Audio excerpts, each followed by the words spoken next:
Allah'ın izniyle Umut Kervanı Yardım Platformu olarak bu yıl e, kurbanınız kardeşliğe olsun, Yasinler kurban dağıtmaya devam ediyor sloganı ile Allah'ın izniyle kampanyamıza başlamış bulunmaktayız. Bu kampanyamız Türkiye geneli 79 il ve ilçede devam etmektedir. Bütün bize üye olan bütün kardeşlerimiz ile birlikte koordineli bir şekilde çalışmalarımızı sürdürüyoruz. Allah'ın izniyle bu yılki çalışmamızda gene 10 binlerce aileye ulaşmayı hedefliyoruz inşallah.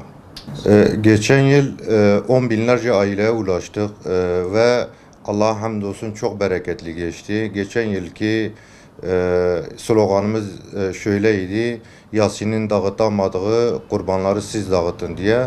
Ve bu konuda Allah'a hamdolsun duyarlı insanların teveccühü çok büyüktü ve bu konuda birçok mağdur aileye et ulaştırdık elhamdülillah. Şu anda kesim yeri ve hayvanlarımızı yavaş yavaş almaktayız.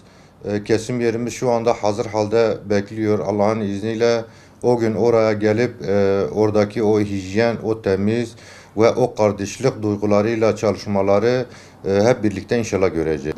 Bu yılki kurban bedelimiz 600 TL'den başlayan fiyatlarla devam ediyor. Tabii şu anda kurban kesmek için bize talepte bulunan hayırseverler, kurbanı kesmek isteyen vatandaşlarımız vardır.